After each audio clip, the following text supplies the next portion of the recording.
میری طرف سے توقیر ٹی وی دیکھنے اور سننے والے تمام دوستوں کو السلام علیکم۔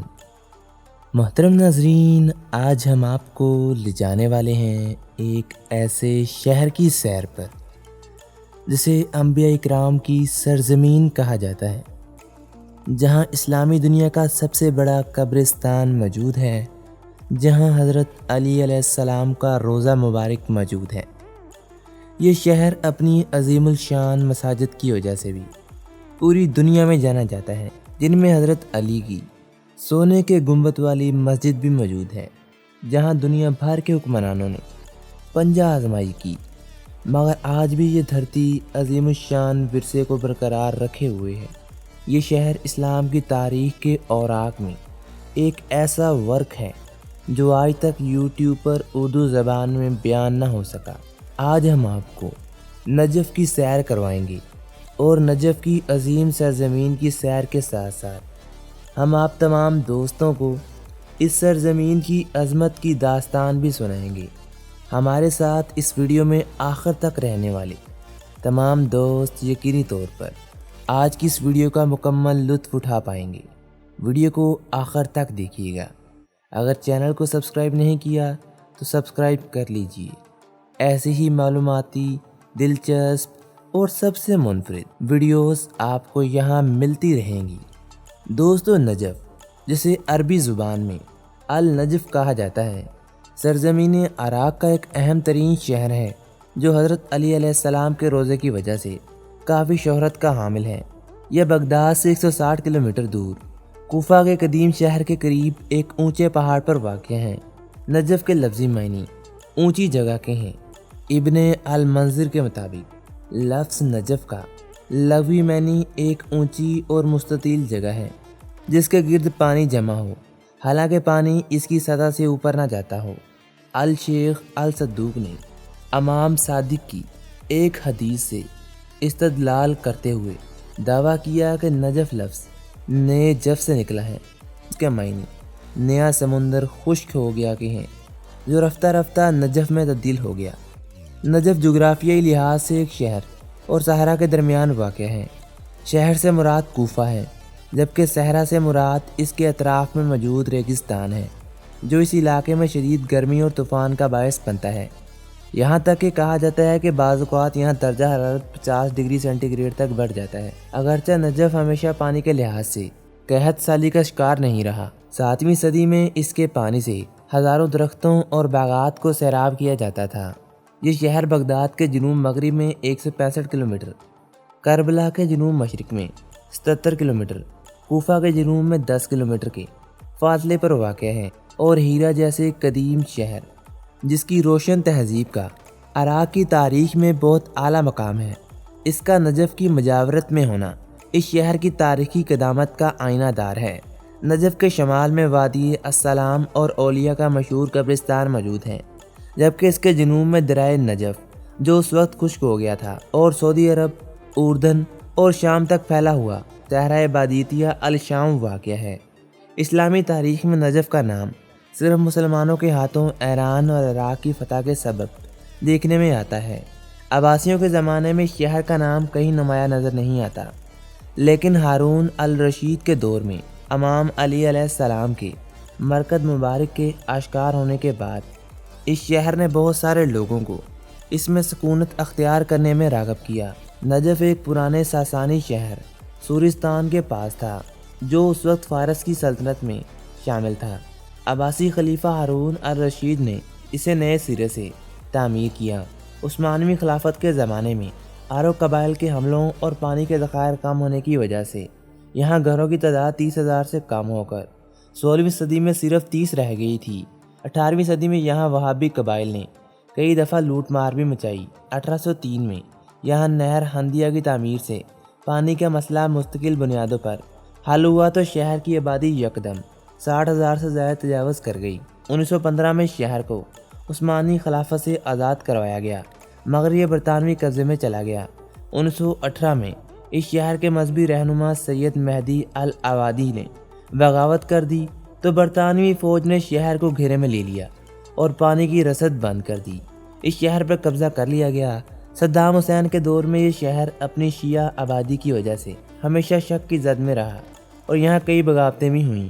فروری 1999 میں مشہور شیعہ رہنما سید صادق الصدر کو بغداد میں شہید کر دیا گیا، جس کے بعد حالات بہت خراب ہو گئے۔ 2003 کے بعد موجودہ امریکی قبضے کے دوران انہی رہنما سید الصدر کے بیٹے مقتدی الصدر نے اپنی فوج بنائی اور امریکیوں کے خلاف اعلان جنگ کر دیا، جس کی وجہ سے نجف میں آج کل بھی حالات خراب ہیں۔ جنوری 2007 میں نجف پھر جنگ کی زد میں آ گیا۔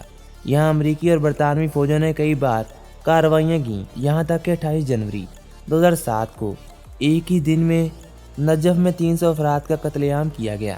دوستو، نجف حضرت علی علیہ السلام کے روضے کی وجہ سے کافی شہرت رکھتا ہے۔ اس کے علاوہ اس میں حضرت علی علیہ السلام کی بنائی ہوئی ایک قدیم مسجد بھی موجود ہے۔ نجف میں دنیا کا سب سے بڑا مسلم قبرستان بھی موجود ہے، جسے وادی السلام کہا جاتا ہے۔ نجف اپنے مذہبی مدرسوں، قدیم کتب خانوں اور علماء اکرام کی وجہ سے بھی کافی شہرت رکھتا ہے۔ اگرچہ اس صدی میں ایران کا شہر قوم شیعہ مدرسوں کا زیادہ بڑا مرکز بن گیا ہے، مگر اب نجف اپنی کھوئی ہوئی حیثیت دوبارہ حاصل کر رہا ہے۔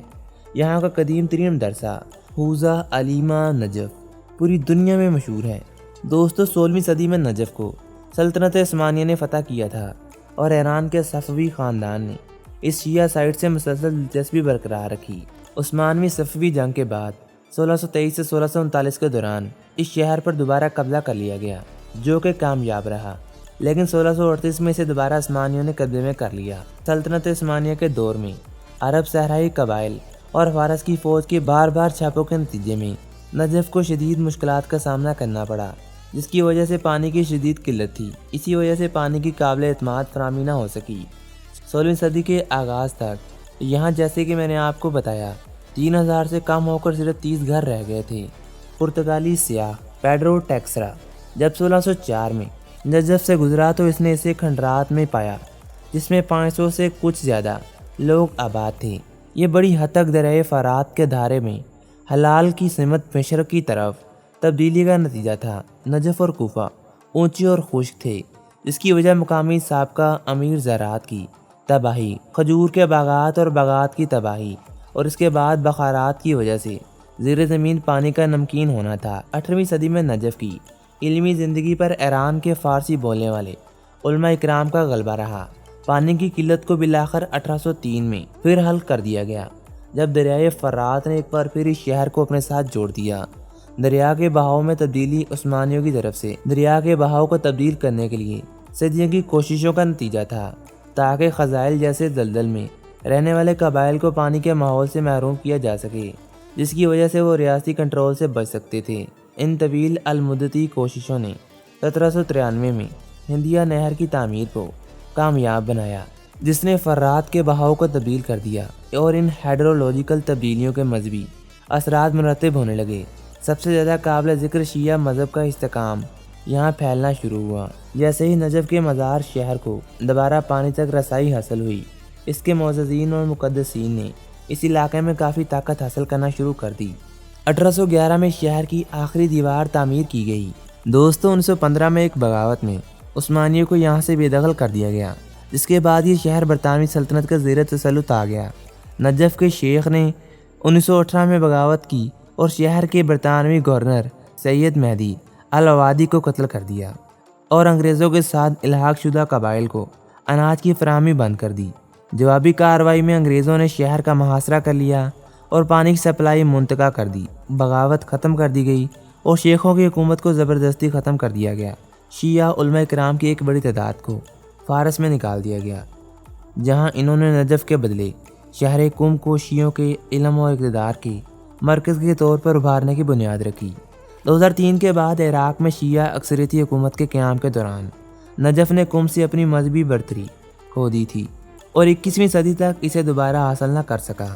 عراق پر 2003 کے حملے کے دوران نجف حملہ آور امریکی فوجوں کا ایک اہم ہدف رہا۔ اس شہر کو 26 مارچ 2003 کو شدید لڑائی کے دوران گھیرے میں لے لیا گیا اور 3 اپریل 2003 کو اس پر قبضہ کر لیا گیا۔ بغداد کی صدر یونیورسٹی کے شیعہ علماء اکرام نے اپریل 2003 میں سقوط بغداد کے بعد خود مختاری کا دعویٰ کیا۔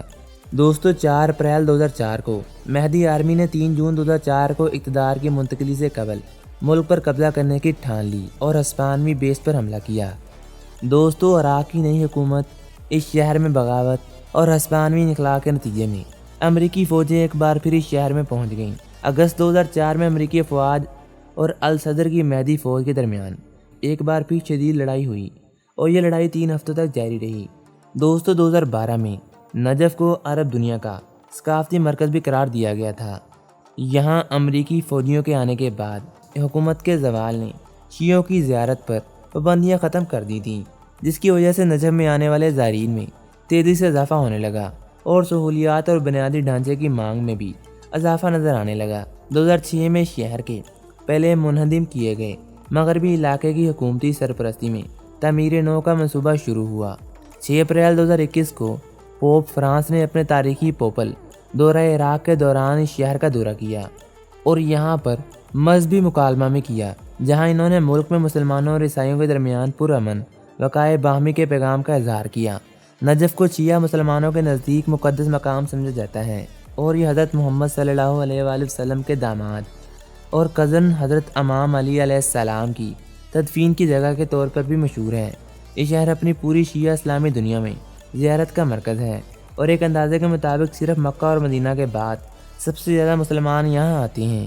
دوستو اسلام کی سب سے اہم شخصیات میں سے ایک حضرت علی علیہ السلام کی تدفین بھی اسی جگہ پر کی گئی ہے اور شیعوں کی طرف سے تیسرا مقدس ترین مقام بھی اسی کو سمجھا جاتا ہے۔ یہاں امام علی مسجد ایک عظیم الشان ڈھانچے میں واقع ہے، جس میں سونے کا سنہری گنبد اور دیواروں پر بہت سے قیمتی اشیاء رکھی گئی ہیں۔ قریبی وادی السلام ہے جو دنیا کا سب سے بڑا قبرستان ہے۔ اس میں بہت سے انبیاء کرام کی قبریں ہیں اور دنیا بھر کے بہت سے عقیدت مند افراد یہاں دفن ہونے کی خواہش رکھتے ہیں تاکہ وہ قیامت کے دن امام علی علیہ السلام کے ساتھ اٹھائے جائیں۔ تو دوستو آج تک کے لیے اتنا ہی۔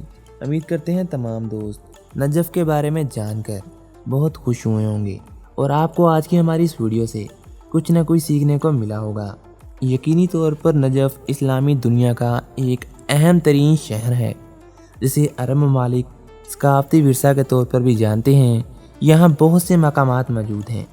آج کی ہماری یہ شارٹ ویڈیو آپ تک نجف شہر کی اہمیت کو پہنچانے پر مشتمل تھی۔ امید ہے آپ آج کی اس ویڈیو سے لطف اندوز ہوئے ہوں گے۔